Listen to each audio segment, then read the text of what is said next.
ولی که شپال ایتر اوت بینی یعنی پیکر هست تنابا شامدا ها و لاستیکا پیدکن که شپال لاستیکا پیدکن هیتر يعني براسيل يبدي منا دراماتيكي نوصى تبي كي تشاد بيني افان سربان دي ما ناس حس كم سنه جات بزاد والله از بهورم يعني از بيجمتا ملاتي السوري قالك اشكنجل جبيري جيمي خوار ملاتي السوري قالك زور جبيري جيمي خوار يعني داوي وقت فوتبول شوره بيد ليزن بهور بك ملاتي السوري قالك يعني زانيه وقت ملات نوك قالك ولات هبون مثلا وقت ليبيا وانا ملاتك زانيه ليه از بهورم يعني انا ددلي حرك سكي السوري ده تشتن غريب وعجيب انا ددلي ويده انا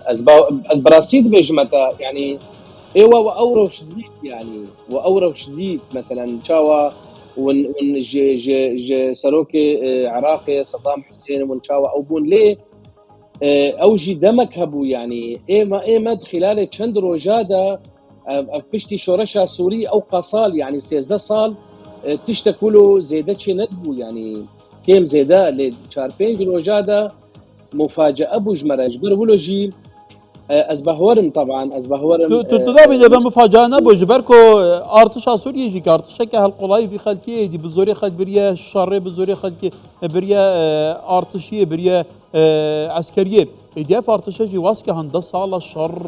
شر دي تدي حزب الله جي چاچب سريا سريتي هادنم شناب برين راوشا هاتا پریشان کرن یا ایران هاتا پریشان کرن كواتا وسر عدي كي بو كي تقول كي 11 روزان دا شامي جي كد بي شار کرن البته يعني بنشان هندنين قالوا كورجيما سوريا دفان 13 سالان دا وخبو نبو كو خبو باريزه او خانه بو شرب كبلكو ميليشيات انشكدار حزب الله ايراني بون وبپشتوانيا روسيا جي هلبتا و باراستيه دما اول اثر عردنا من خافو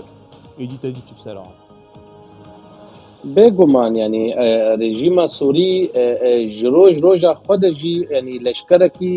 يعني لشکرکی نه او لشکر خورته و خودی هزه يعني ليه چاوا روسيا خوكشان دي چیروکه و چاوا ایران مثلا بدنگما براستی جی مفاجأه بو داوی براستی از وید بیجم سرکفتنک مظن بو يعني بتشرنجي بچ اوای به ملت السوري 23 مليون يعني اف ملت جبير رجيم خلاص بو اف رجيمه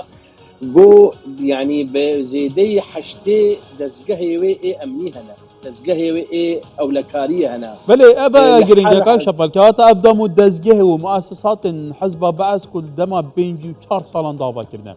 البته خلك كاد نوابان سيستم دا برجوندينونا بده هزارنا خلك كاد نواب سيستم اسدي دا بيغمان دي چارچوبه حزب بعث دا بده چارچوبه دا مدزقهان دا به ادي بيغمان هولدان نوان هنا كيفنا شوبيان هي در انجاميان هي شين دستيان دياره كواتا دنابا سوريا دا قالوا تنا بين يدي تصفيه حسابات سال عدد دي دسبيكن ادي وتبجي هفيه كجواكي يا برفرد روزبه جبركو بينجي 4 سال كمينه كو بالزوري تدا صلادار يا خلكي بكي خلكي كي قالك هات كبريندار كرين هات كتبصر كرين هات كشناف برين هات كزنداني كرين وكته راستا يعني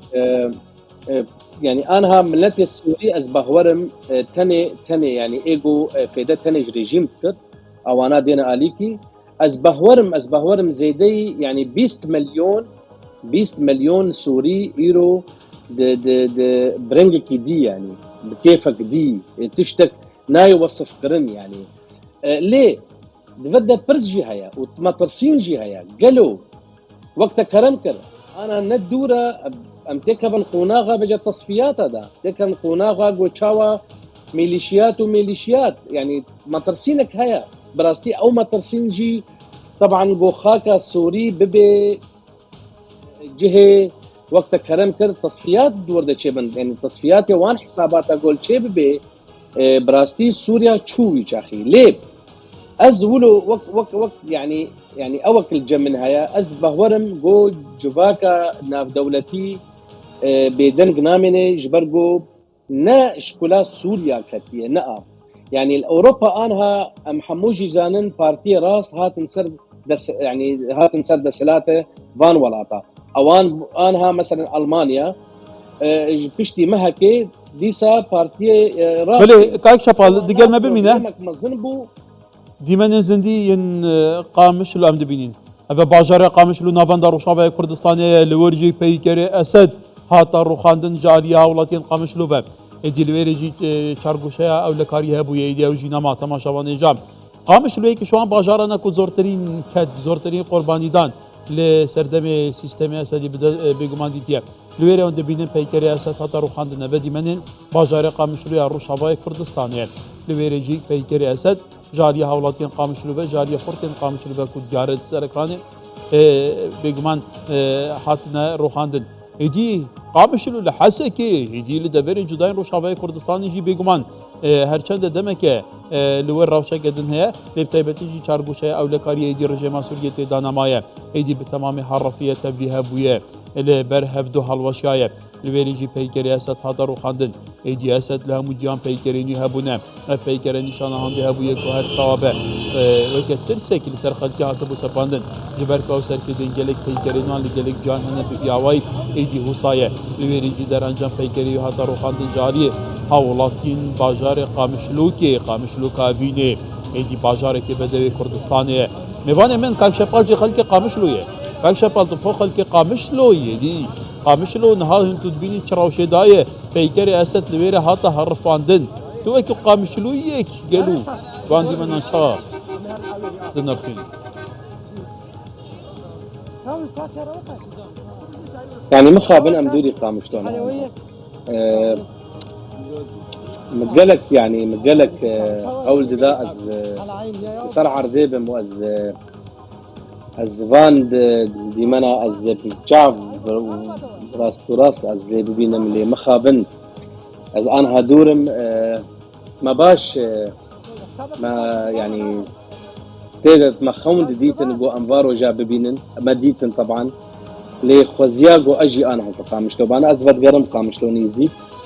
لي داويجي مزانيبو يعني كنجي بي واف ديمان شيببن قامشلو باجار كردي ملتك كرد ملتك قلق تجاية براستي ملتك اشتانية بس مخابن ابولاتي قول هاويردوري ما او رجيما سوري حتى روجا ايروجي براستي ام نبو نخو دماغ او رنجيقو ام دخوازن لي وقت مشترك قوت ام كتن قناغ جديدة دبي حر كردك حر مروفك حر بارتيك حر دزقهك سياسي بنرينك نول او مزنه جبر ملت السوري ام نكارن دجاتيا ملت السوري بكن وان هاد ملت السوري كارن هب بكن شو بروبليمي ولو الجموان تنيا ليه رنجي نو سوريا نوجي ام هول دنجو فدراليك لا مركزية كيد هبي ليه ام نزان انو بشرنجي درباس بجبر ام كرد نقودي اغلبيه ندوي ام في فعم بكن نتشتيبو ام دخوازن وبسر كبي جبر بلوجي هيفيما اف كيفا قو انا ام بكن دوام ببي بمسؤوليات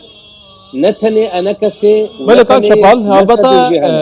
از خلق باشوری کردستانی ما لکردستان 24 بگمان ام داوین کردستان 24 اکرانه که کردستانیه لسر پرسین توین اجتماعی به اوای که به باندور ام دشوپینین برای خب که نه پرسا کردان گلک پرسه که جدا تره لاکرانه که وای که کردستان 24 کو هم جهان دشوپینن بحث قضیاقات کین بحث دوزاخا پرساقات کین کاتل سر عرضه پرسا ما پرسه که اشکرایه پرسه که نتویه يعني چه بيتا كرن قالوا آليين سياسي جيكم مقابل سر آسيا مو بارچن كردستان وقت تديتن عنادك سياسي وان هي هبدنا قبل كرنا كوان هي ادي يعني ادي افقنا غبت درباس كرن يا پرسكته يا نتوي هي پرسكه بيليه گلت تپسر كديه گلك كدايا قرباني دايا بري خود كن زندان بو يرا العامود بو يرا القامش بيراتته سر ليستي كه تپا په چپ سر جوان كرداني نصر دمي اسد سالن درباس بي ادی چاوا آلین سیاسی پیوسته وی که قبول کن جبر کو اون کو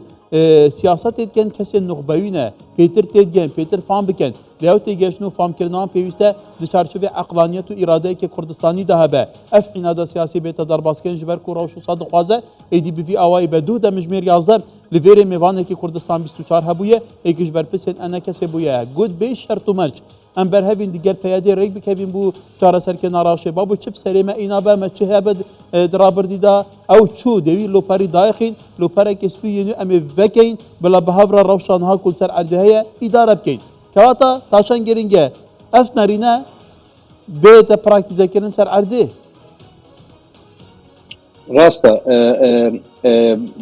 بارتي السياسي جي حمو ان هاد خوا او بكن وبغرن بيغمان وقت ما اشكركر ونتني انا كسي وقصدي ومسدي انا دفع ام زانبن قلق ولاتي اوروبي تريجيما نابيني حكومتها نابيني جواكا سيفيل كارتينين ريخستني وان اي مدني هنا ريخستني وان اي ما في مروفا هنا حر مروفك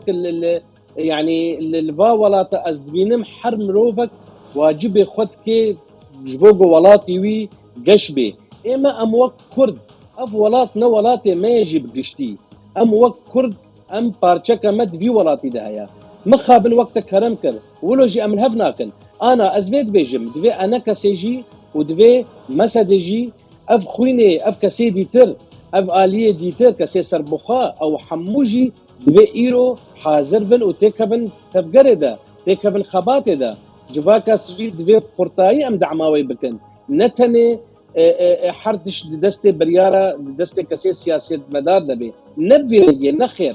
جبر ولوجي ازبيجم ان هاد روجي تيندا براستيجي وي قلق بوهرتن لتشي ببن وي قلق يعني نابنا نو ويدر بكبن قلق ريخستن وي تبلي هبجي ببن جبر ديسا ازبيجم وك ائتلاف نما او شكل ائتلاف انا ائتلاف وي داكبي وي شعبي وي اوي بيل دسلاتي بي وي بارتي ديجي هنا دبرنا ديدا ديجي هنا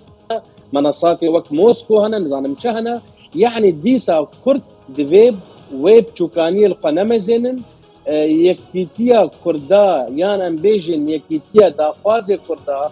ايرو درجة يكمينا بو فعلا خوينا شهيدة خوينا بكراوانا لبر شعبي مبي وكسي جو اشكنجا خوارن وقت كرمكر وكسي جو بصالة دريج خبات كرن جبو في ملتي هيجا دبي ام هبدو قبول بكن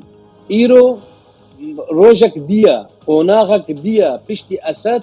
قالك تشت هاتن جوهرتن ايرو ملتي السوري كيف كي لاما وك ملتي كرد راس ام كيف جيتكن لي عيني در نفسي وحالجي ام مطرسي كدنا او مطرسي دست مدى وقت كرمكر دست مدى ندست غيري مدى وام هبدو قبول بكن وام كاربن داخوازي كردال سر لستكي اشكره بكن وك قوتك مظن امبارح خو بدن شامي لقل گفتگويا لقل ملتي السوري والدلفان دزگه جوهنا ويجخي امكارن ما في كرد براحتي جبر كردجي خدي علاقات خدي دانوستاندن بقل ولا بيجي برسا كجرين يكو برسا كردان سراسي دولتي چايا كيك شبال برسا كردير جم فان ولاتا برازيل جم من امريكا وجم يكيتيا اوروبا وهروها الولات الجهاني يعني جو كردان نعادن جو كردا كيف خوشن كرد نترورن كرد الفيرنا او راديكال اسلامينا ما باش تكلي بوار كرن كرد ما جبر ولوجي شخوا ازفت قرم بريا دمك من جوجي يعني مفود بي لاشنا نو خوينك نو رحك نو دناف تفقرا كرديدا ديسا جواكا سفيد كسي سربخوا جبر افانا باش دانوستاندني وان اي روشا دبلوماسي هنا ايرو كرد كتن قوناغ جديدة كرد روجافاي كردستان ايرو دوي زانبن حريك ايرو برپرسا ايرو روش نوك بريا ريجيمك هبو قلق ريجيمك قريش بو 9 مليون سوري بناسنامه بو مكتومين هبون تشتك زاروكي وان نهاتن غيكرن وقت شاوا روشا كركوك قل ما بهجمارك قلق مظن قلق عرض جزيرة دان مثلا وان عربي غمر قلق اف ريجيم بروبليم قلق مظن كرن ايرو روشك ديهات ايرو امكارن بهتر بلبطن ايرو امكارن بهتر جناب يعني رفي امبيجن وك ائتلاف وك اوبوزيسيون اواغو نابل خدكي امكارن ايرو وك كرد وكرد بهتر قابا بابيجن سر استا ناف دولتي لجموانا براستي ما ترسينا واش كردات تنيا از وك كسكيما اد بارتيك الماني دما وهروها از دريخستنا امنستي دما او ما ترسينا في ولاتي از بحثا المانيا كم هروها ولاتي هاوير دورجي وك اوروبا تم ترسينا وان جوان كسي اسلاميه ايجو مسلماني راديكال هبون جبر قلق بروبليم لألمانيا تشيبون لفرنسا تشيبون هروها قريداي بداعش ودربي داعش لسر دستي وان كسابو لي أوزانن وك كرد وك فله وك كريستيان وك أمبيجن علوي وك إسماعيلي وك درزي أفانا لجموانا براستي جوان برحتن ليه وك كرد نتنم ملتكي يعني امبيجن نوك درزيانا نوك اوانا جبر ملتك يعني السرقاك عفيا وهروها هجمارا وي زيدي 4 مليون يا يعني نا